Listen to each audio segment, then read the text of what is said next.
Olá, bom dia. O presidente do Senado, Davi Alcolumbre, disse em entrevista coletiva que vai definir com os presidentes das comissões permanentes o critério para análise de mensagens do Executivo, como a indicação de autoridades para cargos que precisam da aprovação dos senadores.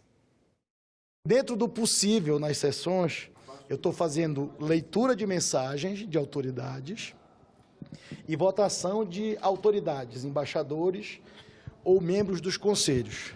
Conforme eu sinto a pulsação do plenário e o volume de senadores presentes, eu coloco em votação e é isso que eu tenho adotado. Eu tenho adotado no sentido de que, tendo quórum, e eu tento fazer uma mesclagem na pauta. Eu tento votar projetos importantes e tento colocar autoridades para fazer a leitura e a votação dessas autoridades. Eu só faço cumprir meu papel de magistrado. Presidente, então a mensagem do deputado Eduardo Bolsonaro passaria na frente dessas outras 13? Não posso te responder se passaria na frente ou não. O critério vai ser estabelecido pelo presidente. Eu vou, como estou fazendo, como disse para vocês, eu faço uma avaliação em relação às mensagens encaminhadas e discuto com o presidente quando as matérias dizem respeito à Comissão de Relações Exteriores. Quando diz respeito a outras comissões, eu discuto com os outros presidentes de comissões em relação ao dia adequado para fazer a leitura e para encaminhar as comissões. Direito à acessibilidade e à mobilidade entre os direitos individuais e coletivos e mais qualidade de vida para os idosos. Assuntos que estão na pauta do plenário desta semana. Os detalhes com a jornalista Érica Christian. Na pauta, 2 mudanças na Constituição. A primeira vai permitir que policiais e bombeiros militares retornem às corporações ao final de seus mandatos políticos. E a segunda vai incluir, entre as garantias individuais e coletivas, os direitos de mobilidade e de acessibilidade. Os senadores podem votar também a Política Nacional de Incentivo à Produção de Café de Qualidade e a criação da identidade profissional de radialista. Também está na pauta o programa Cidade Amiga de Idoso, para incentivar os municípios a melhorarem a qualidade de vida das pessoas com mais de 65 anos. E os senadores podem votar ainda o aumento de 21 para 24 anos, a idade de filhos ou de irmãos, com direito ao recebimento da pensão por morte. Hoje esse benefício já é concedido individualmente pela Justiça. A Comissão de Infraestrutura faz 2 audiências públicas hoje. A primeira daqui a pouco, às 9 horas, e a segunda no início da tarde, a partir de 1 hora. Quem tem as informações sobre as audiências é a repórter Isabela Dutra. Bom dia, Isabela. Bom dia, André. Bom dia a todos. Agora pela manhã, o debate é sobre a portabilidade da conta de luz. Mas exatamente o que é isso? Como isso vai funcionar na prática? Quem vai explicar é o senador Marco Rogério. Marcos Rogério, presidente da Comissão de Infraestrutura. Senador, bom dia. O que é isso? Bom dia, um prazer participar com vocês logo pela manhã. A portabilidade é a liberdade do consumidor escolher o fornecedor de energia, para simplificar. Como aconteceu no caso da telefonia, né? O mesmo consumidor, o mesmo número, mais um fornecedor diferente. Então, essa proposta de lei é a proposta da liberdade para o consumidor, garantir a ele o direito de escolher de quem comprar, conhecendo os prestadores de serviço, conhecendo os fornecedores, conhecendo os preços, optar de quem comprar. Quem quer comprar, por exemplo, energia de uma fonte limpa, quer comprar energia de uma fonte eólica, de uma fonte hidrelétrica, por exemplo, ele tem a opção de comprar. Hoje, apenas 2 categorias podem comprar energia de fontes de forma direta, né? Os consumidores livres e os consumidores especiais, aqueles que consomem entre 500 e 3.000 kW e aqueles que consomem acima de 3.000 kW. Essa proposta dá mais liberdade para o consumidor. Pode comprar, então, direto do gerador de energia? Pode, conhecendo o produto, conhecendo o preço, ele pode comprar de forma direta. É um processo gradual, não é um processo que representa nenhuma ruptura, né? Garante segurança ao marco regulatório, garante segurança ao comércio. Então, é uma proposta que eu vejo com bons olhos, embora fazendo um debate amplo, ouvindo segmentos, ouvindo quem investe, ouvindo quem gera, ouvindo quem transmite, ouvindo quem comercializa, ouvindo quem consome. Esse é o objetivo da audiência pública. A ideia me parece boa, mas eu quero amadurecer a compreensão acerca de todas as características do projeto, acerca de todas as consequências do projeto, para só então colocar em votação e garantir segurança ao setor e, sobretudo, garantia de menor preço ao consumidor. Quem deve participar hoje do debate? Hoje nós teremos representantes de consumidores, representantes de investidores, representantes de quem trabalha com transmissão, com distribuição. Essa é a primeira audiência pública. Nós vamos ter outras audiências públicas, ouvindo outros setores. Nós procuramos trazer para essa audiência pública representantes das associações que representam o setor. Então, todos aqueles que estão ligados de forma direta ou indireta à questão da energia, ao setor elétrico ou ao consumidor, serão ouvidos nesse amplo debate. Óbvio que nós não vamos conseguir ouvir todos, mas as entidades representativas serão todas ouvidas. Senador, e à tarde a audiência é com o presidente da Petrobras, aí já é outro assunto, não?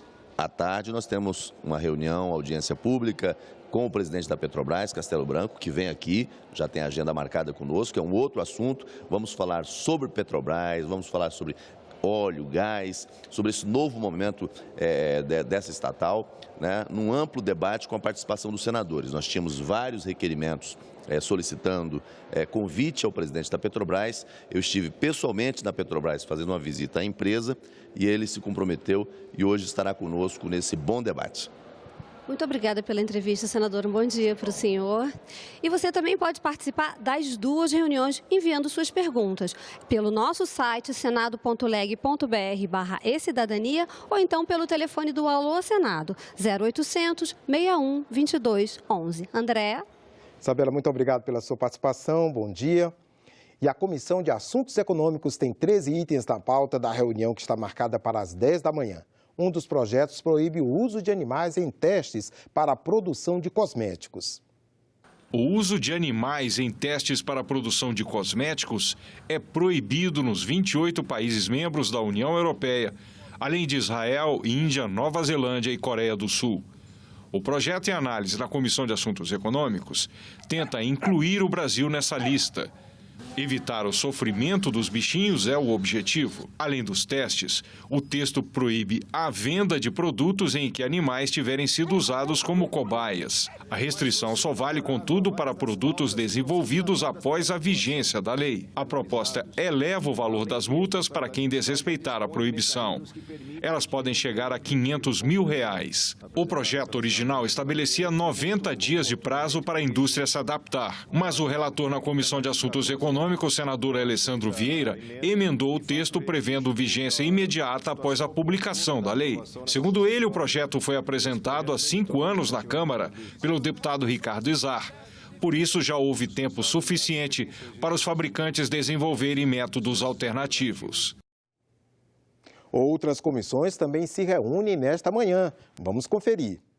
Às 9 horas, a Comissão de Direitos Humanos realiza audiência pública. O tema em debate é a judicialização contra o INSS e a garantia da ordem social. Às 10 horas, a Comissão de Transparência, Fiscalização e Controle também faz audiência pública. Lá o assunto é o projeto que traz mudanças no Código de Defesa do Consumidor. Entre elas, prazo de 10 anos para manutenção de peças de reposição, prazo de 7 dias para desistência do contrato e obrigatoriedade de informações específicas para comercialização de hortaliças, frutas, carnes, ovos, leite ou mel. Às 11 horas está prevista reunião na Comissão de Educação.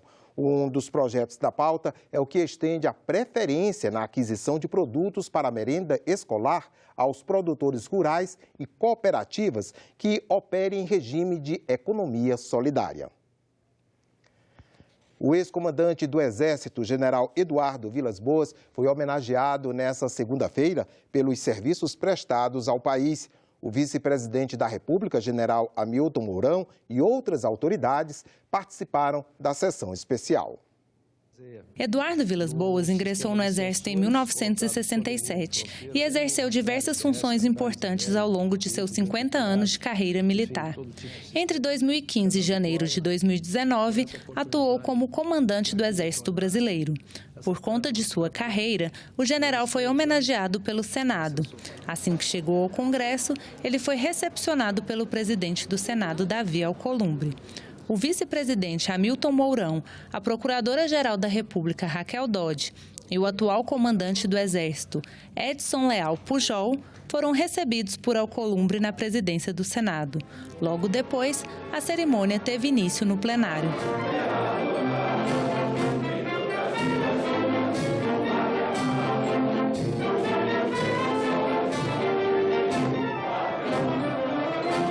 Depois do hino nacional, a banda do Regimento de Cavalaria de Guarda do Exército Brasileiro tocou o hino da instituição.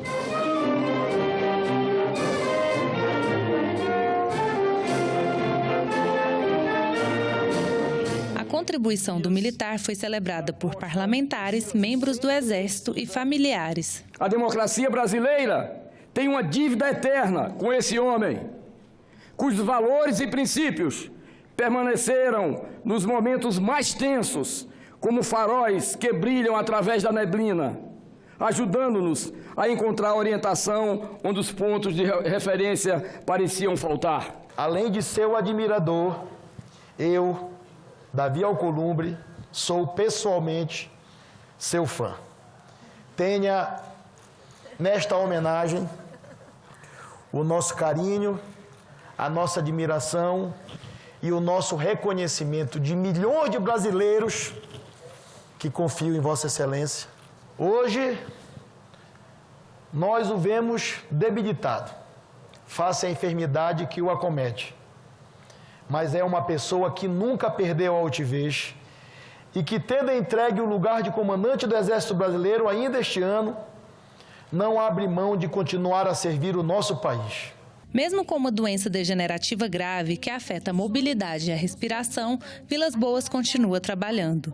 Ele é assessor do Gabinete de Segurança Institucional do Palácio do Planalto. Peço desculpas por essa voz do além, que essa cerimônia se constitui da mais alta e representativa honraria que recebi em toda a minha vida. O vice-presidente Hamilton Mourão destacou a capacidade de resistir diante de adversidades. Jamais te deixastes intimidar pelas dificuldades, pela falta de compreensão e pela doença. Enfrentas com sobranceria todos os obstáculos e, dessa forma, transmite a teus subordinados a tranquilidade necessária para bem cumprirem os seus deveres. Muito obrigado a todos.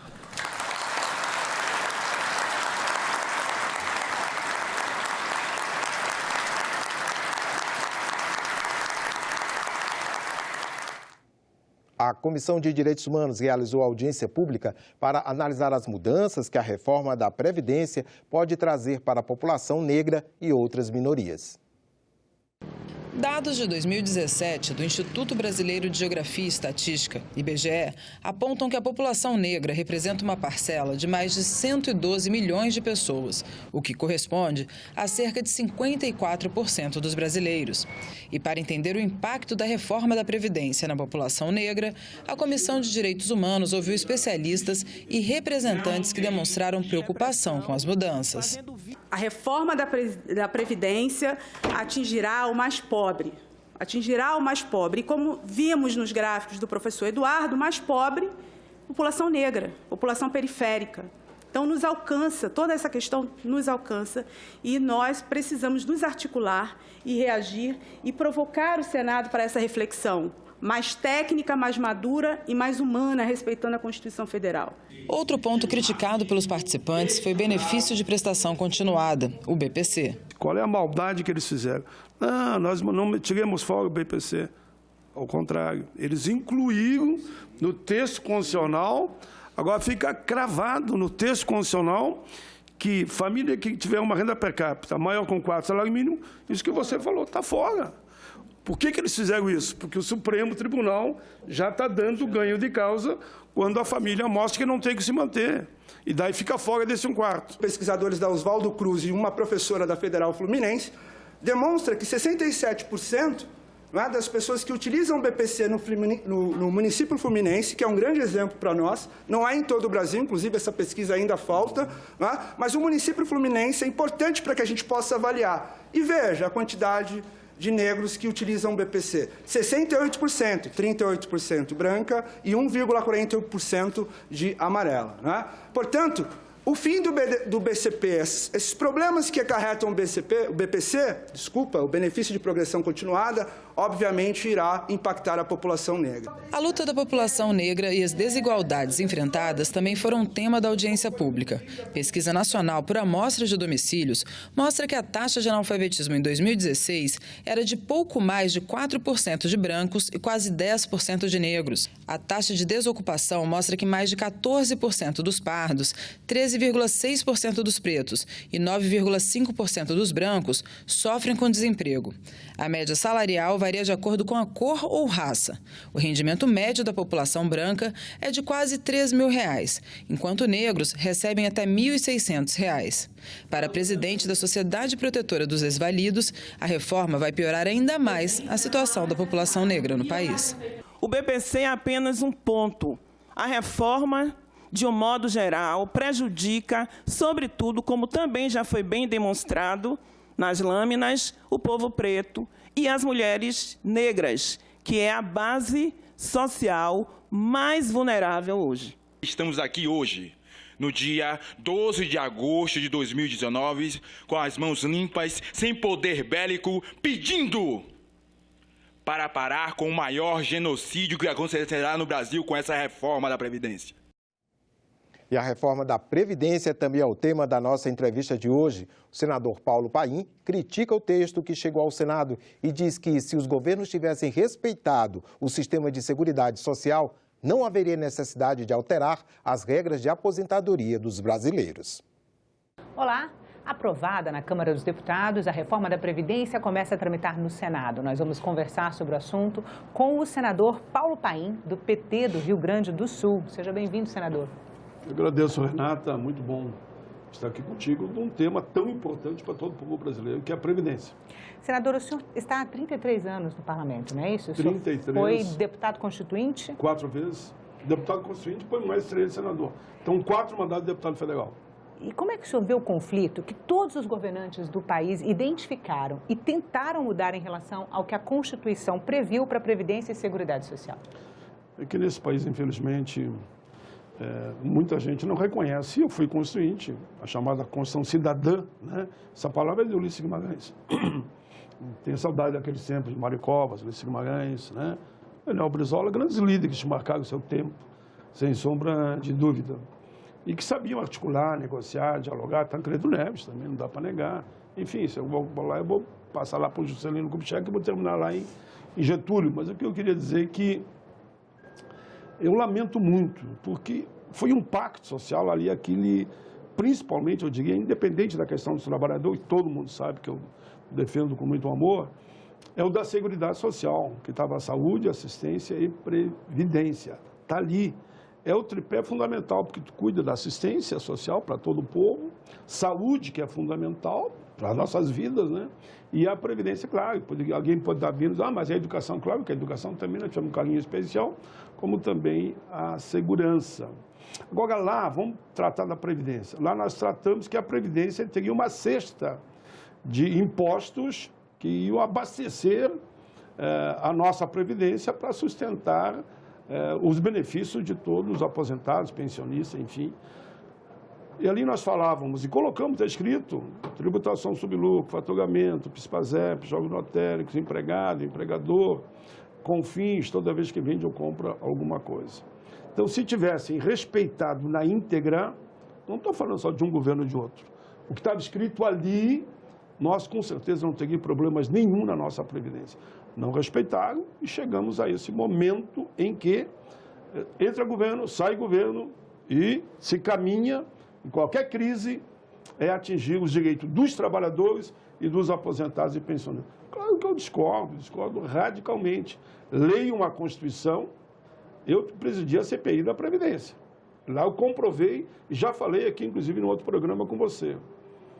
Ela só não é superavitária comprovadamente porque eles não fazem encontro de contas. Se fazer um encontro de contas, que tudo que nós arrecadamos para a Previdência, sem sombra de dúvida, e não fosse desviado para outros fins, não fosse cobrado, porque não é cobrado devidamente, só de sonegação, sabe quanto que é no Brasil? Dados da Receita, não é do país não, e nem é da CPI. Agora, numa audiência que eu fiz há 10 dias atrás, 626 bilhões por ano.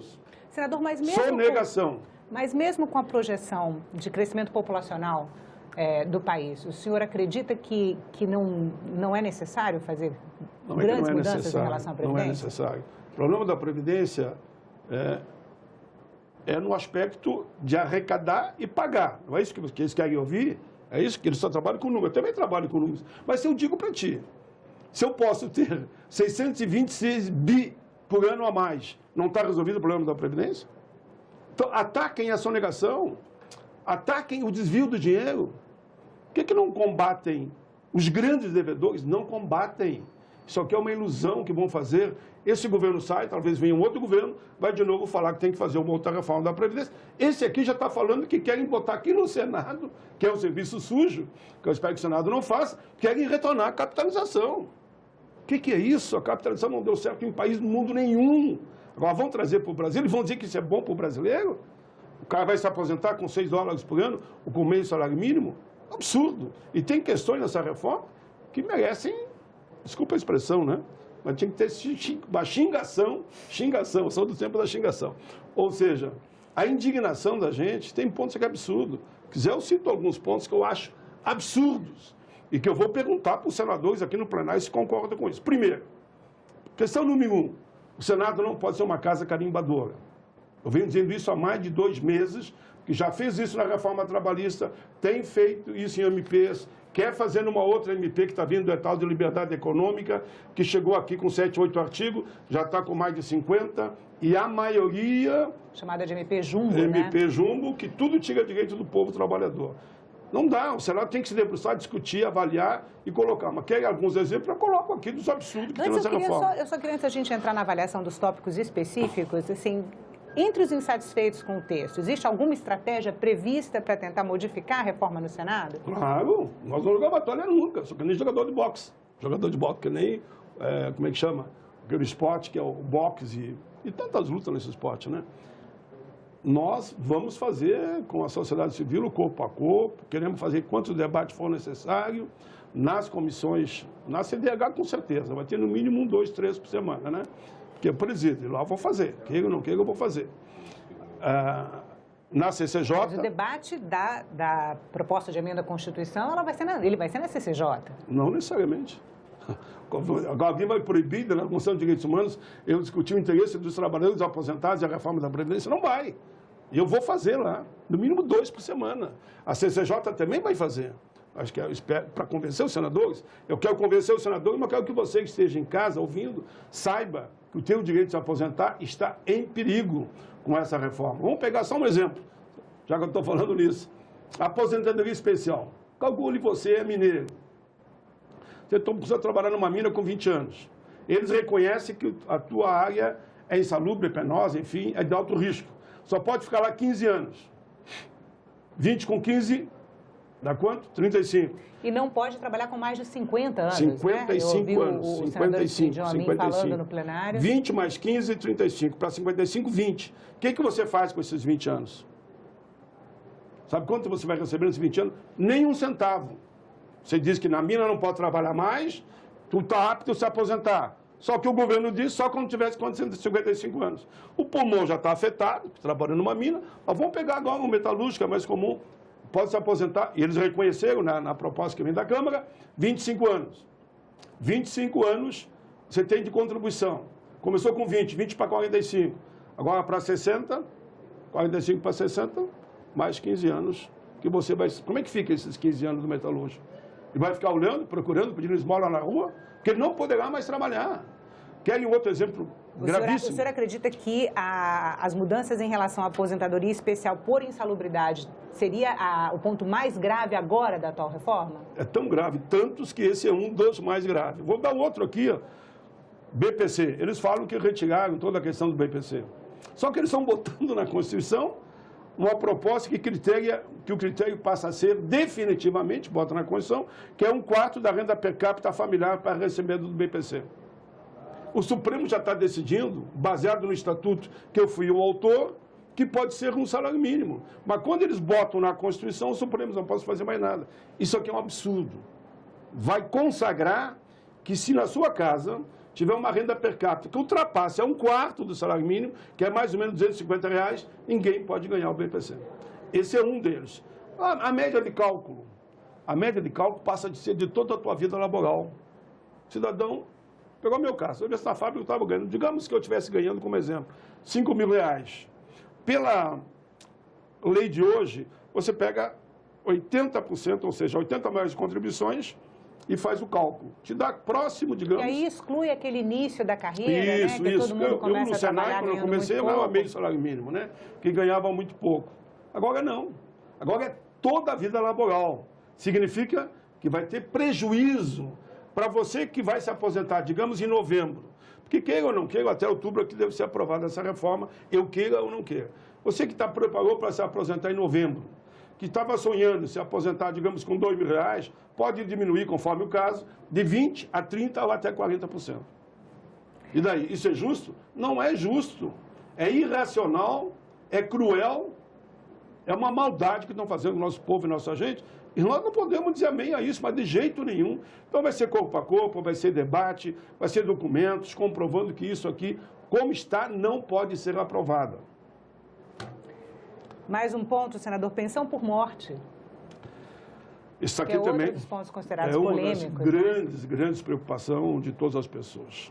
Calcule, o casal, os dois, ganhavam R$2.000. Um deles vem a falecer. Você, se já tem um vencimento correspondente a R$2.000, R$2.500, você não tem direito.